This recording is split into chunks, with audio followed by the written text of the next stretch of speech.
तो अब आगे चलते हैं विच टाइप्स ऑफ गुड्स। तो पहला टाइप आता है फाइनल गुड्स। तो इनकी डेफिनेशन को अगर हम देखते हैं तो ये फाइनल गुड्स किन गुड्स को कहा जाता है, किन्हें कहा जाता है। तो they crosses the boundary line of production, यानी कि ये प्रोडक्शन की बाउंड्री लाइन को पार कर चुके हैं। अब इनमें प्रोडक्शन के लिए कुछ भी नहीं बचा, यानी कि ये फैक्ट्री से निकल चुके हैं। They are ready for consumption, ये कंजम्पशन के लिए पूरी तरह से रेडी है। इनमें अब और कुछ भी करने की ज़रूरत नहीं है। सबसे इंपॉर्टेंट होता है they always add in national income. Final goods की जो वैल्यू रहा करती है वो हमेशा नेशनल इनकम में इंक्लूड की जाती है। तो ये तीन जो है हमें पॉइंट काफ़ी ध्यान में रखने कि they crosses the line of production, they are ready for consumption and always include in national income.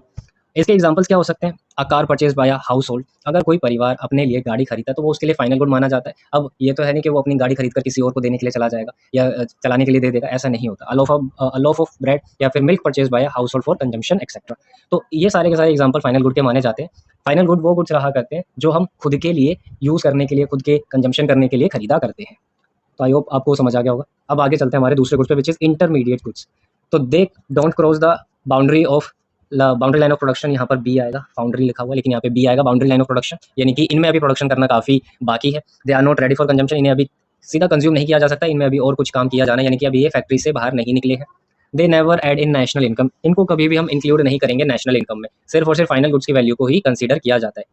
ऐसा क्यों किया जाता है? क्योंकि इंटरमीडिएट गुड्स में अभी काम होना बाकी है और उसके बाद जब इनका काम पूरा हो जाएगा तो ये क्या बन जाएंगे?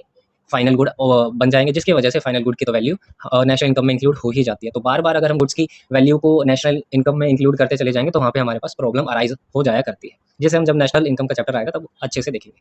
अब इसके एग्जाम्पल क्या होते हैं? Flour used by a baker to make bread, अगर किसी बेकर ने आटा ले लिया तो उसके लिए वो इंटरमीडिएट रहेगा, क्योंकि वो उससे आगे ब्रेड बनाएगा, बिस्किट बनाएगा या कुछ भी जो है वो बनाना चाहता है वो बनाने की कोशिश करेगा। Wheat sold to a miller etcetera. तो ऐसी गुड्स जिनमें अभी और ज़्यादा काम होना, और ज़्यादा जो है प्रोडक्शन होना बाकी है, जिनको हम सीधा या सीधे तौर पे कंज्यूम नहीं कर सकते, ऐसे गुड्स को इंटरमीडिएट गुड्स कहा